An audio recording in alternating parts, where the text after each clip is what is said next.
Bonjour à toutes et à tous, c'est Hermès, j'espère que vous allez bien et que vous avez apprécié la vidéo d'hier. Aujourd'hui on fera un top crypto des membres, on parlera de Zilliqa, Hot, Peer, Quantum, Band Protocol, on parlera également de GMT, Tezos et quelques cryptos comme ça. On commencera bien sûr par BTC, je voulais vous montrer quelque chose d'un commentaire YouTube qui m'a été proposé et je m'étais effectivement trompé sur quelque chose et c'était important qu'on revienne dessus.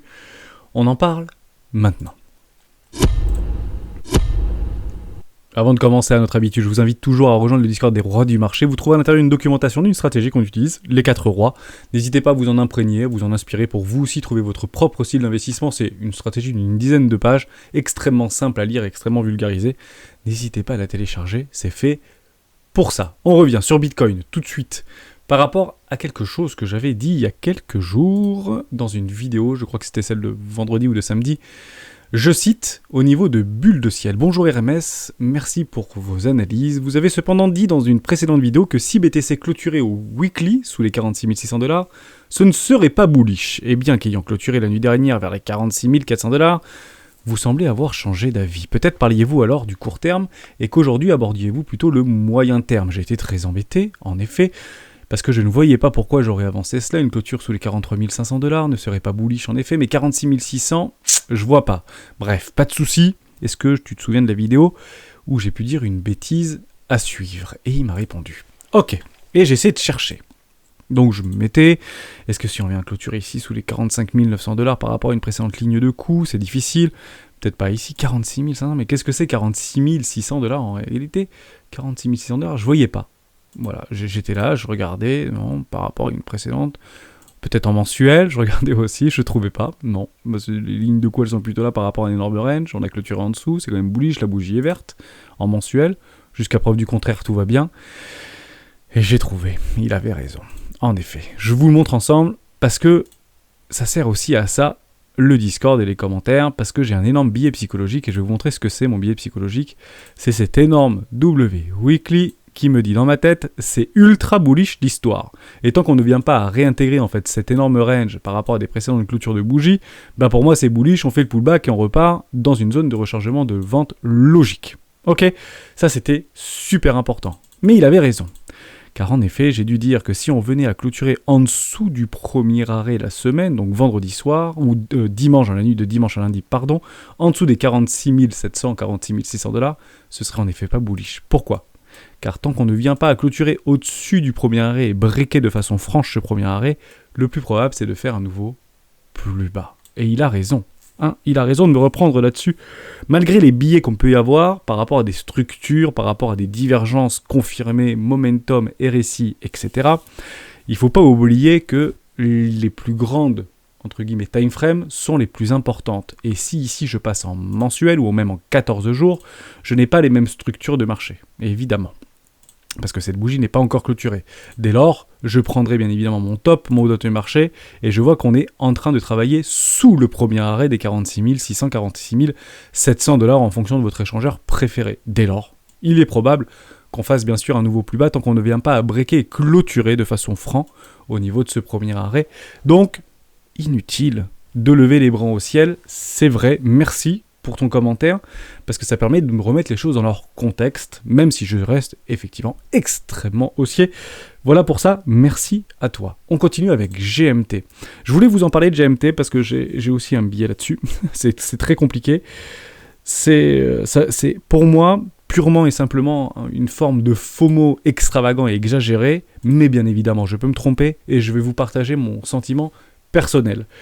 Tout ce qui est ICO, etc., c'était très la mode en 2018-2019, un petit peu moins en 2018 parce que c'était pas évident et c'était un petit peu le seul salut qu'on avait à l'époque pour essayer de faire des x3, x4, x5 assez facilement. Lorsqu'on était en fait en plein bear market ici, quand on était à peu près là, il y avait encore pour nous sauver entre guillemets la vie, il y avait les ICO sur les gros échangeurs, sur Binance, sur Bittrex, etc. Donc on était assez content de les avoir. J'en ai fait pas mal, j'ai réussi, je me suis planté sur beaucoup d'autres bien évidemment, et quand on est arrivé en fait dans cette consolidation, c'était plus la mode, et en réalité il y avait une chance sur deux pour qu'en fait on n'ouvre pas vraiment en plus, et qu'on attende les x2, x3, et que finalement ils n'arrivent pas, et qu'on se retrouve avec des prix d'entrée inférieurs ICO. Bon, et c'était compliqué, fallait être là, fallait être devant, etc. Bref, il y en a qui aiment, il y en a qui aiment moins. L'idée en fait de la stratégie des 4 rois, c'est quand même de rester long terme, moyen terme, et de ne pas se précipiter et rester constamment devant les écrans. Donc j'ai arrêté bien évidemment de faire ça de mon côté, puisque c'était pas assez rentable au niveau d'un rendement exponentiel sur le moyen long terme. Donc j'ai passé la main. Néanmoins, ça me fait mentir, parce que GMT, on aurait pu, et je dis bien on aurait pu en acheter sur Binance, et je suis sur Binance, pendant longtemps, pendant plusieurs heures, et même plusieurs jours, aux alentours des 10 centimes. En effet, il y en a qui l'avaient acheté à 1 centime, l'ICO, sur les private sales, c'était 1 centime. Mais c'était pas pour tout le monde, en réalité c'est 1 centime. C'était en fait calculé par rapport au Launchpad au niveau de Binance. Alors pour ceux qui ne le savent pas, ça c'est super important, en fonction du nombre de BNB que vous avez le droit à un ratio par rapport à un ICO ou un IFO. En somme, si vous avez 50 000 BNB, vous êtes prioritaire que ceux qu'on en 30 000, que ceux qu'on en 7 000, et plus vous en avez, plus vous pouvez récupérer du token. En somme, ce qu'on est en train de faire, on est tout simplement en train de faire pour moi. Et encore une fois, c'est quelque chose de très personnel, parce que je peux me tromper dans ce que je dis, mais pour moi, c'est des baleines qui ont en fait aspiré le peu de tokens qu'avait mis Binance à disposition pour l'ensemble de son échangeur, pour que derrière, en fait, tant qu'ils vendent pas, qu'est-ce qui se passe en réalité? Tant que ces baleines ne vendent pas, mais le cours explose littéralement. Sauf qu'on va remarquer des choses qui sont très intéressantes. On voit en fait une énorme divergence actuellement sur le RSI et sur le MACD qui a été confirmé juste ici. Alors je suis en 4 heures parce que c'est très récent, complètement confirmé. Donc on commence à consolider, ça ne veut pas dire que ça va complètement se scratcher. Les volumes sont complètement décroissants ici. On est en train d'aplatir les volumes. Et qu'est-ce qu'on voit au niveau de l'OBV? Que l'OBV est croissant. Ça veut dire quoi?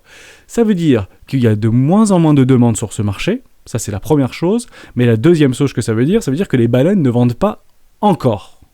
Les baleines ne vendent pas encore. Et tant qu'elles ne vendront pas, puisque c'est elles qui détiennent tous les tokens, ou quasiment tous les tokens, en gros, ceux qui veulent acheter actuellement du GMT se battent avec des miettes. Et quand beaucoup de personnes, sur un effet d'annonce qui est très bien marketé, qui est très bien généré, ils ont l'habitude maintenant, 2017, 2018, 2019, pour s'entraîner sur des SEO, comment marketer les communautés Twitter, etc. Ça a été très bien fait. Tout le monde en a parlé d'un seul coup au niveau de GMT, c'est passé sur Twitter, c'est passé dans tous les salons, dans les plus grosses chaînes YouTube françaises et je pense partout dans le monde, ça a été très bien marketé. Je ne peux pas acheter ce type de truc, je ne dis pas qu'il ne faut pas en acheter, je dis juste qu'actuellement on est en train de faire le jeu des whales, tout simplement, qui vont tout simplement se gaver. Mais on peut continuer à pousser ce cours extrêmement haut, jusqu'à que ça fasse quelque chose à peu près comme ça. Et je vous rassure tout de suite, ça fera quelque chose comme ça. C'est quasiment une certitude d'absolu, parce que ça fait tout le temps ça, en réalité. Je ne connais pas en fait un token qui en fait post-ICO sur les 3 premiers mois de sa vie ou les 6 premiers mois de sa vie a fait quelque chose comme ça et n'est jamais redescendu. Je ne vois pas, je ne connais pas. Donc si vous connaissez, n'hésitez pas bien sûr à me mettre dans les commentaires. Donc pour moi, c'est du pur FOMO. Diminution des volumes, rarification de l'offre, les baleines qui ont tous les tokens, ou une grosse majorité des tokens. Aujourd'hui, on parle de 10% des tokens qui ont été libérés. Donc un truc à la base qui valait 9 millions de dollars, parce que c'est à peu près ça en fait par rapport à 7% des tokens, ce qu'ils demandaient au niveau de l'ICO, au niveau d'ICO drop, c'est 10 millions de dollars. Bon, ils les ont eu assez généralement parce que ça fait 200 fois plus, ou 100 fois plus. Donc aujourd'hui, en fait, on est en train de jouer avec 1 milliard de dollars sur du FOMO pur, mais en réalité, c'est pas la... Comment on pourrait dire ça? J'ai pas envie de fourcher, et pour qu'on comprenne bien. Le prix d'un actif, c'est l'offre en fait à un instant T entre l'offre et la demande sur le marché. Ni plus ni moins. Donc, il y a des volumes qui sont énormes. Probablement beaucoup de watch trading. Ça veut dire des baleines qui vendent et qui rachètent leurs propres ordres, même si c'est assez contrôlé maintenant. Coinbase s'était fait un peu retoquer par rapport à ça. Je pense que Binance continue à le faire, bien évidemment. Je peux dire des bêtises, effectivement. Mais tant que c'est pas régulé, je pense que beaucoup le font et beaucoup de market makers s'amusent à le faire. Donc en fait, on crée du faux volume pour créer en fait une forme de pression et d'euphorie. Donc on est en train de faire des volumes qui dépassent l'entendement, ça veut dire qu'on a plus de volume ici. Donc c'est plus d'1 milliard de volume par rapport à la market cap.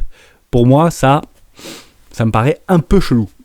Ça n'engage que moi. Je le répète, encore une fois, ceci n'engage absolument que moi. Ça ne vaut probablement pas 13 milliards de dollars. On rappelle aussi qu'il me semble que c'était sur Solana. Ça, c'est... je dis peut-être une bêtise, j'ai pas envie de dire de bêtises. Je pense que c'était sur la blockchain Solana qui travaille ce truc. Il me semble que oui, je crois que c'est Solana. Bon, actuellement, on est en train de parler d'un petit token service ou d'utility token par rapport à tu cours et tu gagnes des tokens, c'est super sympa, avec une hype sans précédent. La chaussure, ça marche, tout le monde en porte, bien évidemment, mais à comparer avec Solana, un truc qui vaut 13 milliards qui vient d'arriver sur le marché, moi j'ai juste un tout petit peu de mal à le croire. Pour le coup, je ne pense pas que ce petit token vaut un vingtième de Solana. Je pense que ça vaut beaucoup moins. Beaucoup moins. Mais je peux me tromper. Pour moi, pure spéculation, ni plus ni moins. Ce truc a fait 231%, a fait x 230, c'est incroyable. Et une rarification de l'offre, c'est les baleines qui ont tous les jetons par rapport au Launchpad. Pour moi, c'est FOMO. Voilà. Mais je peux complètement me tromper. Dès lors, c'est bien beau de dire ça, vous allez me dire, Hermès, mais en fait, qu'est-ce qu'on fait alors ? C'est très simple. On attend le top de marché.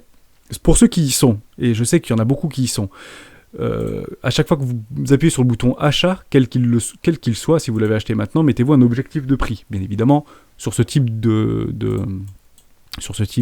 d'exagération, parce qu'il y a une forte exagération au niveau du cours, on va pas se mentir, hein, mais ça veut pas dire que ça va s'écrouler demain. Ça peut encore faire des excès tant qu'il y a de la demande, et tant que la demande est croissante par rapport à l'offre, et si les baleines ne veulent pas vendre leur token, malheureusement, heureusement, pour ceux qui y sont, le token continuera à grossir. Mais le jour où ils décident de vendre, je pense qu'ils le feront assez en même temps, de façon assez chronométrée, pour l'envoyer un petit peu dans le désert. Bon bref, encore une fois, c'est purement personnel. Donc à chaque fois que vous appuyez sur le bouton achat, prenez vos profits sur un objectif que vous vous serez donné. Exemple, j'achète à 80 centimes, mais à 2 $, je revends par exemple. En sachant que si vous avez acheté ici, probablement que vous n'y avez pas en fait conscience que ça allait arriver à 2 $. Mais si vous l'aviez décidé dans votre tête lorsque vous avez en fait appuyé sur le bouton achat, prenez vos profits. Tout le temps, toujours, prenez votre capital. Même si ce truc part à 20 $, prenez votre capital, sécurisez votre position, parce que ce type de choses ne crée que des frustrations, en réalité. Donc bravo à vous, c'est rare de voir ce type de choses, donc il faut le féliciter, il faut l'encourager bien évidemment, mais il faut être malin. Et malin, ça ne veut pas dire aller vendre le top, parce que vous ne vendrez pas le top. C'est quasiment impossible. Je vous pose la question actuellement, on part du principe que ici c'est le top de marché. Dites-moi dans les commentaires qui a vendu du GMT pour ceux qui en possèdent à 3 $ exactement. Voilà. Qui a vendu à 3 $ du GMT ? Je suis curieux de le savoir. Et en réalité, peu de personnes, il y en a probablement, mais peu de personnes ont réussi à vendre à 3 $. Dès lors, peut-être que le top est là, et puis derrière, vous allez vous retrouver aux alentours des 30 centimes, 10 centimes, etc. Ok ? Donc ça, c'est super important. Prenez bien évidemment vos profits. Vous avez gagné beaucoup d'argent. C'est une formidable opération. Il faut la cultiver. Et ça, c'est pas tous les jours. Hein, c'est très important. Donc pour moi, pas de volume. Pour moi, beaucoup de whales en fait qui sont en train de comment on dit ça, manipuler le cours, mais de façon complètement légale, et ils font ce qu'ils veulent. S'ils veulent pas vendre, ils vendent pas, et automatiquement, plus il y a de la demande, plus ça va augmenter. Mais pour moi, ça va partir dans les bas-fonds, très probablement. Donc je rachèterai, si ce token m'intéresse, et si vraiment il y a du fondamental derrière. Vous connaissez l'histoire, vous allez chercher les bottoms de marché, 1 centime, on sait que l'ICO a été à 1 centime. Derrière, vous allez les chercher en haut, donc les whales ont acheté à 1 centime, bien évidemment, hein, d'accord ? Et derrière, vous tracez vos zones de rechargement, d'achat, éco-classe, court terme, hein. Mais éco-classe, puisque c'est l'historique qu'on a, on n'a pas du tout d'historique là-dessus. Première classe, donc classe éco ici, et première classe. Ni plus ni moins. Donc là, à partir de là, vous commencez à rationaliser une prise d'investissement. Ni plus ni moins. Voilà. Quel que soit l'historique, quel que soit en fait tout ce qui peut se passer autour de la hype sur Twitter, sur tout ce qu'on peut vous dire, tout ce que je peux vous dire, tout ce que les influenceurs peuvent vous dire, à ce moment-là, on prend du recul. C'est pas qu'on n'écoute pas, mais on n'omet pas la rationalité d'une prise d'investissement ou d'une prise de position. Dès lors, on peut très bien acheter ici à l'aveugle aux alentours des 1,20 $, ensuite acheter ici à 80 centimes et attendre une magnifique structure dans une première classe aux alentours des 0,50 centimes. Pourquoi pas ? C'est une approche dite rationnelle, ni plus ni moins. C'est une approche dite rationnelle. Dire que ici c'est baissier, non, c'est pas baissier, parce qu'en fait, tant que le premier arrêt tient, juste ici, au niveau des 2 $, 1,95 $, le plus probable, qu'est-ce que c'est de faire un nouveau plus haut. Donc beaucoup de personnes vont probablement acheter ici au niveau du suivi de tendance, jusqu'à temps que ça ne marche plus. Tout simplement, jusqu'à temps que ça fasse quelque chose comme ça. Mais tant qu'on tient le premier arrêt, le plus probable, qu'est-ce que c'est de faire un nouveau plus haut, on le voyait avec Bitcoin juste avant. Voilà, j'espère que je vous ai aidé, mais juste tirez vos zones éco-classe et première classe. Si ce truc, vous voulez absolument rentrer dedans, c'est un peu tard. Et ceux qui ont réussi à être dans le train, prenez des profits de là-dedans. Ça peut être éventuellement une très bonne approche. Il n'y a plus de volume sur ce marché, hein. C'est complètement aplati, c'est juste délirant, quoi, pour le coup. Pour moi, ça va pas Je dis pas que ça va pas encore augmenter, ça peut très bien aller à 10 ou 20 $. Mais je dis juste que on est en train de nous mener un petit peu du bout de la baguette, avec aussi peu de tokens en fait mis en circulation et des baleines qui ont tout aspiré. C'est assez facile. Et ça revient par rapport à en fait, ce qui se passe par rapport à Bitcoin. Aujourd'hui, on continue actuellement à accumuler du Bitcoin, mais imaginez si on vient en fait à structurer quelque chose comme ça au niveau de Bitcoin, juste ici. J'efface tout et je vous le remonte parce que c'est important. Derrière, on est un peu dans le déni, d'accord ? Et puis, à un moment donné, ça va partir. Et là, ça va partir.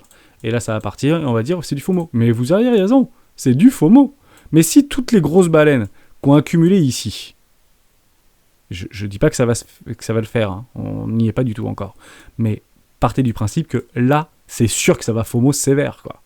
Ça va FOMO sévère, et puis on va pouvoir partir, et quand on sera arrivé à 150 000 $, si on y arrive, moi le premier, je vous dirais, honnêtement, faudra prendre des profits là, mais je ne dis pas que ça peut pas arriver à 350 000 $. Vous comprenez un petit peu la mécanique ? Néanmoins, je n'achèterai jamais du Bitcoin à 60 000 $. Sauf si ça fait ça.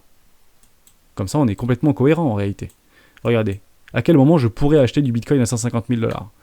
On se le fait, je voulais pas forcément faire ce type de vidéo, mais je trouve ça très intéressant. On va le grossir très fort. Voilà, ici. J'achèterai du Bitcoin ici, lorsque ça aura fait ça, en fait. Voilà, ici. Dans une zone de rechargement éco-classe. Mais on aura vu du Bitcoin aux alentours des 500 000 $. Qui sait ? Qui sait ? Pourquoi pas ? Mais voilà, ça c'est rationaliser des investissements, et ce type de choses arrivera. 90% de chances que ça arrive, c'est une quasi-certitude. Ok ?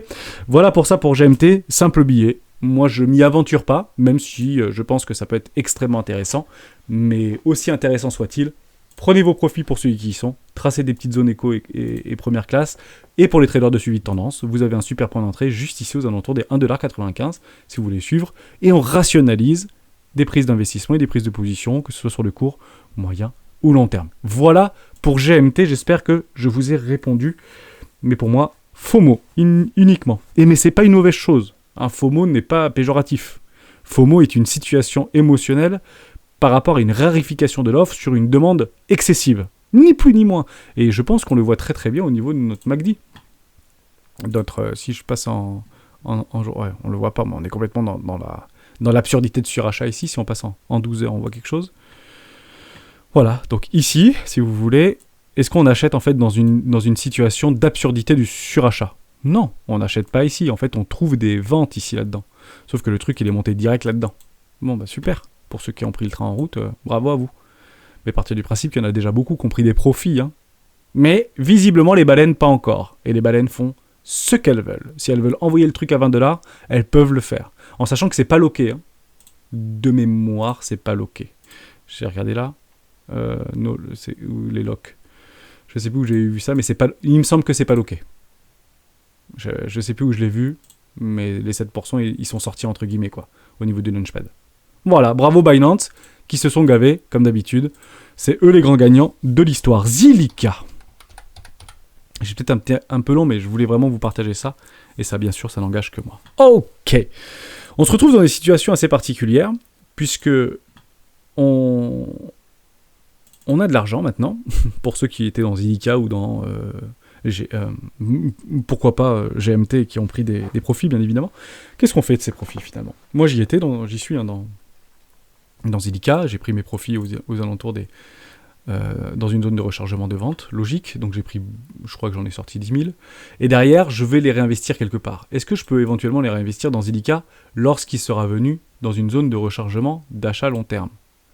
En fait, maintenant que toutes les structures sont données, qu'on a validé un W weekly ici, et que le truc, en fait, il va faire que de la suivi de tendance, et pourquoi pas aller chercher beaucoup plus haut. Mais il me reste encore plus de la moitié de ma position là-dedans. Ok ? Donc, en fait, je vais l'oublier, Zilliqa. Je vais le passer, en fait, en très long terme. Et je vais aller chercher les petites pépites.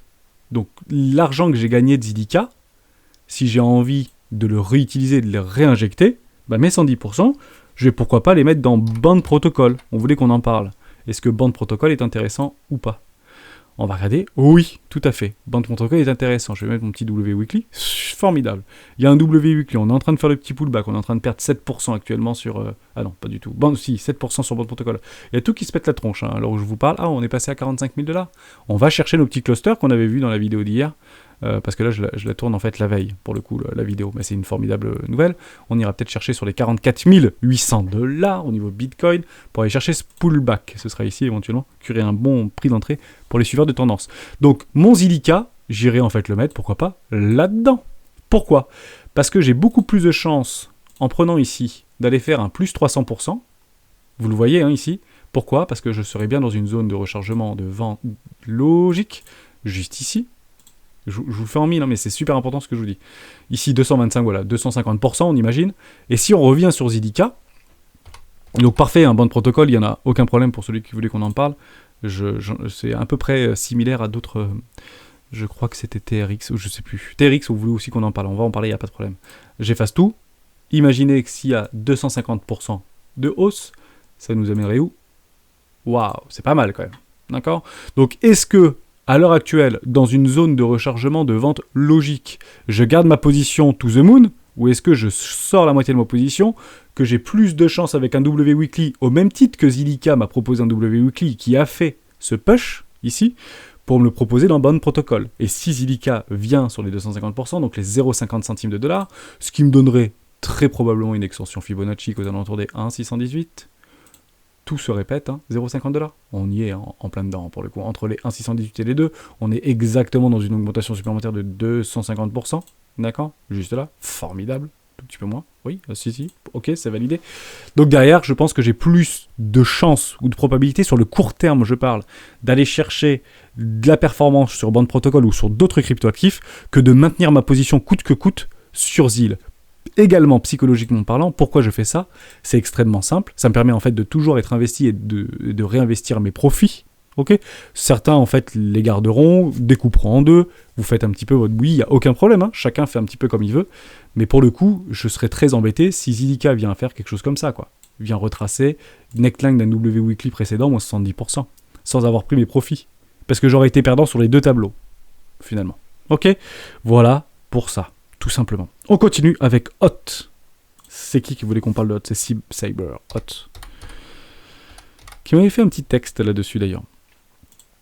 Hot, Holo, c'est intéressant. Holo, W Weekly validé. Donc il me disait qu'il en avait acheté à 13 centimes de dollars. 13 centimes de dollars, c'était quoi ? On va le regarder ensemble. Et on va faire ce petit travail-là. Est-ce que c'était une mauvaise idée d'acheter à 13 centimes de dollars ? Je ne pense pas. Ok, il a acheté juste ici. Je vais le mettre en blanc. On le verra bien. Voilà, il a acheté sur les 13 centimes de dollars. Où ça ? Dans une magnifique structure en W Weekly confirmée. Ici est un excellent achat, une excellente rationalisation au niveau d'une prise d'investissement. Et vous verrez que beaucoup vont acheter ici. Ceux qui ne sont pas encore arrivés sur le marché ou ceux qui commencent à arriver sur le marché attendront des magnifiques structures comme ça. Est-ce que c'était une mauvaise idée ou pas d'acheter du Holo ici ? Non, la structure était donnée, continuation de tendance. Le plus probable lorsqu'on fait ce type de pattern, c'est d'aller faire un nouveau plus haut. Or, qu'est-ce qu'on remarque ici ? C'est qu'on n'est pas venu casser notre premier arrêt. Et c'est exactement la même chose sur Bitcoin, ce qu'on voyait au début de la vidéo. Vous avez vu en fait cet énorme biais psychologique ici ? On fait un super W Weekly clôturé, il a été magnifiquement clôturé, donc il a acheté le break à 0,13, derrière on ne vient pas casser le premier arrêt, nouveau plus bas. Boum ! J'ai dit nouveau plus haut juste avant, je crois. Mais nouveau plus bas. Et on vient à clôturer en dessous les précédents lots. Et on structure ici un W Weekly. Dès lors, il n'y a plus d'acheteurs dans ce marché. Les acheteurs de W Weekly sont sortis. Les acheteurs de V-Bottom, de la mort dans l'âme, ils sont sortis. Ou les grosses baleines ici sont sortis. Pourquoi ? Parce qu'on est parti leur chercher leur poche de liquidité ici. Changement de main. Et c'est exactement ce qu'on avait remarqué sur Wave. Si vous reprenez Wave, c'est à peu près la même circonférence. Le même délire en fait. Et derrière, Wave, il est parti très très haut. Nouvelle ATH, etc. Ok ? Donc, la question, et là où il a été très bon, c'est qu'en fait, il a racheté sur le W Weekly juste ici. Donc, il a laissé fortement son prix vers le bas. Et il m'expliquait que maintenant, il est à break-even au niveau des 0,79. Exactement. C'est exactement ce qu'il faut faire. Donc, en somme, à chaque fois qu'on veut prendre une position, quelle que soit la position, et je parle ici de Bitcoin, sur ce magnifique W Weekly. Ne mettez pas toute votre position et ne mettez pas tout votre capital, puisque derrière, il est probable qu'on fasse ce type de choses. Peut-être que ce qu'on est en train d'observer ici, c'est Bitcoin. Donc on ne vient pas casser et breaker franchement le premier arrêt. Donc merci, un bulle de ciel d'ailleurs pour ton commentaire. C'était important qu'on remette les choses dans leur contexte. Et le contexte, il est là. C'est ça en fait. Je ne suis pas baissier, je suis très haussier. Parce que ce type de pattern, ce type de structure, c'est haussier en termes de probabilité. Mais les derniers arrivés, premier sorti. Ok ? Donc on ne met jamais au lead sur une idée d'investissement, c'est extrêmement important. Dès lors, de façon complètement rationnelle, est-ce que c'est intéressant d'acheter hot ? En fait, si vous avez envie d'acheter du hot, il n'y a pas une meilleure situation qu'une première classe. Ok ? Et je reviendrai même un petit peu en arrière, comme ça je gomme tous les billets par rapport à GMT sur la vidéo précédente, pas du tout, sur ce tout à l'heure, juste avant. Si vous aviez en fait acheté du hot ici, est-ce que vous auriez eu la possibilité d'aller chercher vos 110% ? Largement. Mais largement. Donc prenez vos profits. Gourmand ou pas gourmand, prenez des profits juste en dessous le premier arrêt, bien évidemment. Hein, ça peut être très sympa. Vous avez eu de la chance. Ici, vous vous étiez fait un petit peu peur, probablement, si vous avez été un peu gourmand. Mais derrière, vous avez bien eu votre premier arrêt. Ici, vous êtes obligé de prendre des profits. Obligé. D'accord ? Et maintenant que je vous dis ça, vous êtes obligé de prendre des profits ici. On revient sur Bitcoin. J'efface tout. Ça me donne un petit parallèle et je reste en weekly. Je vous dis, prenez absolument des profits, etc. sur Holo. Eh bien, dites-vous la même chose, que les gens en fait qui ont acheté ces bottoms de marché ici sont obligés de prendre des profits au niveau du premier arrêt. Et on le voit très bien que ça commence un petit peu à retracer. Au niveau du premier arrêt, ils prennent des profits. Mais là, c'est pas du 110%, etc. Chacun sa méthode, Bitcoin, beaucoup plus résilient, beaucoup plus liquide et tout ce que vous voulez. Mais ça fait des très très belles performances entre les précédents bottoms de marché, un petit peu dans les mèches, qui sont venus plusieurs fois. Ok ? Ça, c'était super important. Voilà, HOT, en fait, c'est le meilleur endroit pour acheter. Pour le coup, c'est là, maintenant, où vous mettez un petit pending exécution des 0,6 et en avant. Hein. Il n'y a aucun problème avec ça. Et je te lis, Cyber, le marché récompense généralement les plus patients. Et si tu as été patient et si tu as bien réussi à lisser ton prix vers le bas pour en fait baisser ton break-even, tu seras très probablement récompensé. Je finis juste là-dessus. Tu m'avais dit 0,79 centimes. Voilà, juste ici, classe éco, très très bonne. Derrière, dans une zone de rechargement de vente logique, tu as 200% sans problème, quoi. D'accord ? Mais il faut être patient. Tu as raison, tu as acheté ici. Et la patience sur les cryptoactifs, c'est 6 mois et demi, quoi. Hein. C'est pas 8 ans. Hein. C'est pas Eurotunnel. Hein. Ok ? Voilà pour ça. Très important. On continue avec Quantum. C'est Monsieur Lucas qui voulait qu'on en parle. Et d'autres aussi voulaient qu'on parle de Quantum. Parce qu'il a remarqué quelque chose. Merci à toi. Il y a un magnifique W Weekly. On est exactement dans le même contexte. Sauf que Quantum, j'en ai. Et j'ai renforcé Quantum parce que ça n'est pas venu clôturer les précédents lots ici. Donc ça m'a beaucoup plu. Mais on voit autre chose sur Quantum. On voit autre chose. On voit un magnifique W mensuel validé. Ce qu'on n'avait pas vu sur Bitcoin. On a un super W mensuel qui a été clôturé. Et honnêtement, s'il est passé sous les radars, le truc, c'est ici, hein, clairement, que le signal a été donné. Là, il y a eu là, il y a actuellement, à $8, un énorme signal d'investissement, puisque pour moi, et ça n'engage encore que moi, hein, je valide les W mensuels avec 3 bougies me suffisent largement. Et derrière, on a bien eu un W en mensuel qui est petit, hein, mais sur Quantum. Pour moi, c'est un excellent signal d'investissement. Et j'avais renforcé sur Quantum parce que ça n'avait pas craqué ses précédents en lot et j'avais récupéré sur ce W Weekly clôturé. Voilà, tout simplement. Ça me dérange pas. J'ai pris ici. Hein. Exactement là, je l'ai pris. Donc j'avais renforcé assez fort sur Quantum. J'aime beaucoup cette crypto. Je pense que ça peut encore aller relativement loin. À suivre. On va juste faire un petit tour sur CoinMarketCap. Quantum. Ça fait longtemps que je suis dedans. Moins d'1 milliard, 97% dilué. Allez. Fais-moi rêver, Quantum. Hein. Si toutes les baleines ont acheté ce token, moi ça me va bien. Hein. Il y a des magnifiques structures. Ce truc n'est pas du tout mort. J'ai été extrêmement patient. Ça fait longtemps que je l'ai. J'ai déjà pris beaucoup de profits dessus. J'avais réinvesti mes profits. Je ne fais que ça. Et puis j'attendrai que ça parte très très fort. J'attends moins d'1 milliard de dollars de valorisation. C'est encore en vie. Et ça fait des structures dans un W Weekly, dans des énormes W mensuels, dans un W Weekly qui a été validé, qui a été ravalé sans casser les précédents lots. C'est pas ce qu'on a observé juste avant sur Holo. Et derrière, peut-être que ça fera exactement la même chose au nord. Bien évidemment, zone de rechargement de vente logique, on prend massivement des profits là-dedans. Hein. Patient ou pas patient, on prend des profits là-dedans et on valide notre capital. Extrêmement intéressant. On finit avec XTZ, et après je ferai juste un tout petit parallèle avec les développements, etc. Pour essayer de travailler et d'aller un tout petit peu plus loin dans la démarche. Donc c'est très important et c'est très intéressant. On continue. Pour moi, XTZ, c'est un petit bijou. En réalité, parfaitement maîtrisé par les institutionnels qui sont en train de travailler sur une forme de bulle, en réalité. Je pense qu'on n'arrêtera plus à un moment donné Tezos. Tout ça, c'est de la réaccumulation de whales.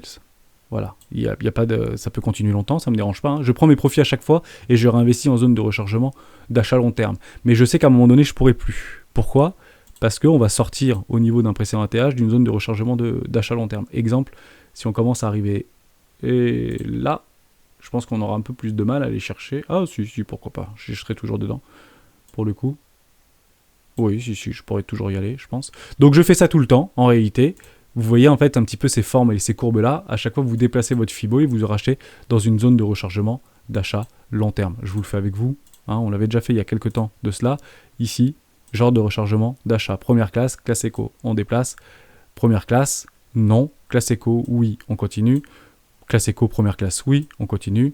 Classe éco, première classe, non, mais classe éco, et à chaque fois je rachète, je revends, je rachète, je revends, et je fais ça depuis quelques temps maintenant, hein. Voilà, à chaque fois 250%, 500%, voilà, 180%, merci avec CZ, et je pense qu'à un moment donné, ça va partir. Ok, et donc j'ai eu un retour, c'était 197 Ronin qui m'avait soumis ça. C'est bizarre parce que quand on va sur Sunbase, me semble-t-il, c'est complètement mort en réalité Tezos. Je sais plus c'était où. Où est-ce qu'on était parti voir le site ? C'était là, voilà, sur Sentiment, Sunbase. Tezos, effectivement, donc je l'avais mis développement activité de Tezos, ça n'a plus rien fait depuis 2019, c'est complètement à plat, et au niveau de bande protocole, bon, il y a quand même des choses en 2020, 2021, il y a encore un petit peu de travail ici, il y a de l'activité, et on se dit, mais c'est bizarre, pourquoi on ne voit pas en fait d'activité sur Tezos alors que ça bouge vraiment ? Et pourquoi on le voit ? On le voit parce qu'en fait sur de GitHub, il y a quand même beaucoup de personnes qui sont en train de travailler. Je vois 2 ans, 6 mois, 1 heure par exemple sur des documents, alpha document to change, bon ok, 2 heures, dependency contraint, je sais pas trop ce que c'est, je sais pas, photo, test de validité, formidable, mais ça bouge, 3 heures, 1 mois... Il y a plein de trucs dans ce petit Git, je me dis que c'est pas complètement mort. Et il y a des super news qui commencent à arriver. Vous regardez les news au niveau de Tezos, je sais plus où est-ce qu'elles sont au niveau développeur, je sais plus où est-ce que c'était, où est-ce que j'avais vu ça, je vais enlever ça, je sais plus trop, mais en fait il y a des news de partout. En réalité, Bond Protocol c'est pareil, il y a plein de choses qui sont en train de se passer, on le voit ici, il y a 11 heures, il y a 3 jours, il y a 7 jours, ça bouge encore, pour le coup. Il n'y a pas de... Et on voit là derrière Tezos a annoncé un super truc récemment, j'ai été hypé, le machin il a pris 10%, donc en fait on accompagne toujours une news par rapport à une hausse et on l'explique toujours, mais en fait on la constate cette hausse là, non ça bouge énormément, Tezos bouge énormément, et c'est pas en fait ce qui est reflété actuellement sur des sites type Sunbase. Alors, comment on fait ? Assez simple, hein. On va essayer d'aller chercher un tout petit peu sur internet, on essaie pas de trop se surexposer sur une centaine ou 200 crypto-actifs, vous en avez une vingtaine, vous pouvez aller pousser un petit peu, est-ce que ça vit encore ? Même si c'est en bonne zone de rechargement, etc. Pour aller chercher les zones de rechargement, vous l'avez en permanence hein, dans la description des rois du Bitcoin. Vous avez le site de Forking Strategy de Eric et Bruno. Vous mettez tout ce qui est en good place ou en best. Derrière, vous allez chercher vos... Oui, c'est pas ça que je voulais faire. Ici, good, voilà. Pardon, j'avais pris les trucs. Et puis, vous sélectionnez des cryptos qui vous disent « Ah, c'est intéressant, on voulait parler de Tron d'ailleurs. » Tron, actuellement, c'est en classe éco, voire première classe. Good place, super. Tron TRX. Vous allez regarder le fondamental, vous allez chercher si oui ou non ça continue à bosser. C'est Justin je sais plus quoi, qui travaille sur Tron et également sur BTT, etc. On va aller regarder juste Tron au niveau de la charte. Et on fait ce travail-là. On essaie, mais surtout de gommer nos billets psychologiques, bien évidemment, pour ne pas en fait se laisser appâter par nos sentiments. Le plus simple à faire, c'est qu'on nommait complètement l'idée même de fondamental. Est-ce que ce truc a de la vie ? Oui. Est-ce que ça bouge ? Oui. Est-ce qu'il y a des gens sur Twitter qui continuent à discuter ? Oui. Est-ce qu'il y a des gros FUD pour dire qu'il est parti avec la caisse ? Non. Dès lors, on est bien dans une classe éco et ça peut être super intéressant d'encadrer des investissements sur un magnifique W Weekly qui est en train de se confirmer d'ailleurs. Je vais mettre en 14 ici. C'est validé ce truc ou pas ? Voilà, famille, W Weekly confirmé dans une classe éco pour Tron. C'est clairement ici qu'il va falloir éventuellement encadrer les investissements de façon complètement rationnelle. On n'est pas du tout venu casser les précédents lots. Pour moi, c'est OK pour Tron. Qu'on aime ou qu'on n'aime pas Justin Sun. Voilà, Justin Sun. C'est toujours la même chose. N'investissez pas dans ce que vous croyez, mais dans ce que vous voyez, et allez vous gommer vos billets pour les transformer en billets de confirmation, avec des news, avec du mouvement, avec du développement, avec des choses qui se passent. Je le répète et je le répéterai jamais assez. En réalité, on est au début de strictement rien. Donc, effectivement, beaucoup de nos cryptoactifs vont mourir dans les 5 ans qui suivent. C'est une certitude absolue. Dès lors, on se protège en prenant rapidement nos profits, à minimum 110% pour ceux qui suivent la stratégie. Mais derrière, en fait, ce sera beaucoup plus simple pour nous, en fait, d'essayer de gommer toutes ces frustrations et d'essayer de survivre sur ces marchés qui sont impitoyables, bien évidemment. J'espère que j'ai été clair, j'espère que je vous ai pas trop embêté avec GMT, c'est vraiment quelque chose de très très personnel, mais je me retire complètement de ce type de hype, c'est pas du tout ce qui m'intéresse, et même si je l'avais vu pour le coup, et s'il y avait beaucoup d'informations autour qui gravitaient autour de ce projet-là, c'est pas dit que j'aurais fait l'ICO, je ne l'ai fait plus, mais si vous y êtes, bravo. Mais vraiment, prenez vos profits. Là, aujourd'hui, vous avez fait du plus de 100%, ou fois 200, ou je sais pas combien. Il faut vraiment se forcer à prendre des profits. Et je pense que il faut vraiment essayer de réfléchir à peut-être 5 ou 10 ans. Et j'avais l'habitude de répéter, et je finirai là-dessus. Imaginez juste qu'au niveau de GMT, vous avez mis 15 000 € sur les 10 centimes. Honnêtement, est-ce que vous y serez encore là actuellement ? Combien vous aurez sorti ? Réfléchissez à ça, sauf si vous êtes une whales pour le coup, et puis 15 000 €, ça représente moins de 0,01% de votre capital. Vous pouvez éventuellement le holder, à ce moment-là, il n'y a aucun souci. Mais si en fait aujourd'hui vous avez mis 5% de votre capital, et 5% de votre capital, ou 10 ou 20% de votre capital, et ça représente 15 000 €, est-ce que vous serez sorti quand vous en avez acheté aux alentours des 10 centimes, alors qu'aujourd'hui il est à 1,50 €, 2 €, 2,30 €, etc. Et c'est comme ça en fait qu'on construit réellement une psychologie sur le moyen long terme, voire très long terme. C'est que partez du principe que si vous appliquez une même stratégie, et je pense que c'est le bon candidat, c'est les cryptos. Mais c'est encore une fois très personnel. On peut faire rideau, et je vous montrerai si vous voulez sur le Discord mon wallet sur les actions traditionnelles et sur les cryptos. Je crois que je suis à plus 73% depuis le début de l'année sur les cryptos, un truc comme ça, et je suis genre à 7% sur les valeurs tech. Donc ça me fait un peu rire, quoi, mais je pense qu'on est vraiment au début de quelque chose, et c'est pas pour ça en fait que j'enlève mes actions pour les mettre dans les cryptos. Pas du tout, parce que je garde une diversification, parce que je l'ai décidé, et le plus important, mais alors le plus important, c'est de suivre son plan et de le garder le plus longtemps possible. Merci à tous d'avoir suivi cette vidéo jusqu'au bout. On se retrouve demain dans une prochaine vidéo des Rois du Bitcoin. Ciao.